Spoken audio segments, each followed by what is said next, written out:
Hi, everybody. I'm Kimberly Vanderwert, Director of World Awaits Academic Consulting. For those of you who don't already know me, I am a college counselor in the United States, and I help students apply to schools across North America, actually, United States and Canada. And I have been fortunate enough to work with hundreds of students and help them get into their dream schools. And it's been a really rewarding experience for me and something I'm really passionate about. And so I'm here today to share with you a couple of things that I see international students doing that aren't necessarily going to help them in the application process. Some mistakes that international students make as they go through the application process, particularly to schools within the United States. Um, I'm going to be talking about some generalizations of international students. I just want to throw a disclaimer out there. Like, I don't mean all international students do this. It's just something that throughout my career I've noticed, and I want to share it with you so that you guys can hopefully avoid these mistakes and put your best applications forward. So the first mistake that I see international students making is misunderstanding the timeline or the time in general that's associated with the application process. It's a very long process. Students in the United States, quite frankly, start preparing their applications or preparing themselves for applications, so creating a narrative of who they are and working on their grades and stuff. In the ninth grade, 10th grade, certainly by 11th grade, they're starting to work on their applications. I understand that international students may not know this, and so they come into the process a little bit later, like let's say grade 12, and that's okay. But it is important to note that your competition is starting early, and so it's best if you start early with this process as well. And then also, I really frequently get contacted by students. In fact, I was just contacted like 2 weeks ago by more than one person asking for me to help them apply to schools in the United States, and they want to start the fall 2017 school year, which is frankly a few months away here, and it's just too late. Applications have closed. It's too late to apply for that school year, and it's now time to start applying for the 2018 school year. So being aware of the timeline associated in the application process is really important. And just really quickly to run through that timeline for you, ideally you will start researching your schools and taking, if not preparing for, your standardized assessments. So things like ACT or SAT and IELTS or TOEFL. And once you've taken those, then you can kind of start working on the other pieces of the application. But in there also, definitely want to start researching schools, because as I might have mentioned, schools, actually I didn't mention this, schools in the United States do not have this centralized educational system behind them. They're all individual. And so they all have different expectations or desires that they want to see in their applicants.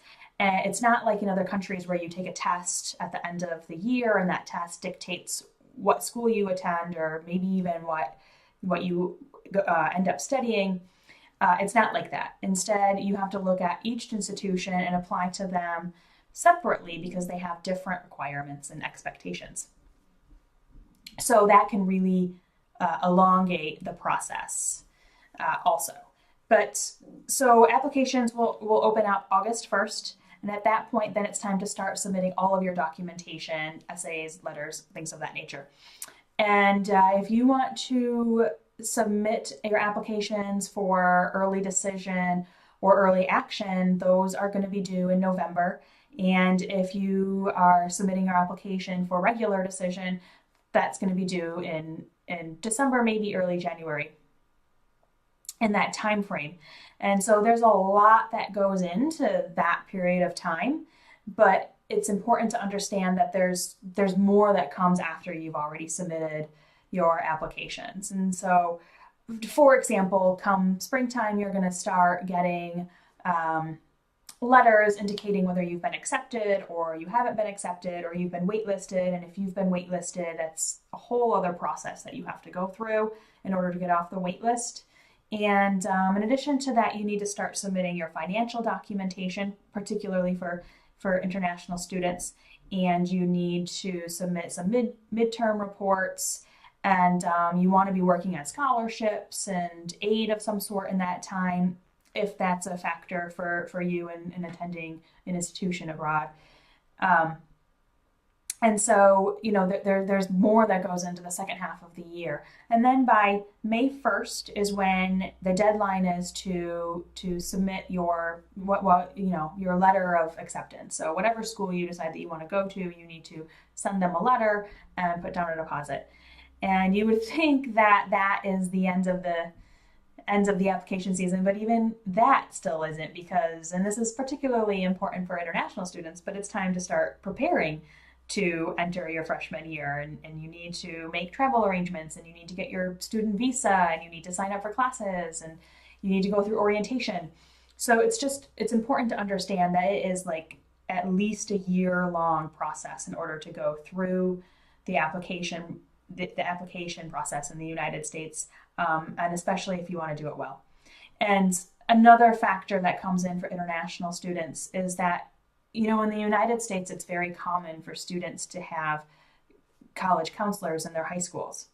And so these college counselors will help these students and make sure that they're doing the right thing, and they're staying on task, and they're getting things in on time and things of that nature, which a lot of international students just don't have access to that kind of support system. And so as a result, it can create even a longer time period for international students, because there's a learning curve there, right? They need to figure out, what they need to do, when, how do you submit it, all sorts of pieces that, students in the United States just don't have to, for the most part, because they have college counselors in their high schools, or they hire people to do it outside of high school for them personally. So I guess what I'm saying is it's really important that you start the application process. If you're interested in attending a school in the United States, you start that process as soon as possible.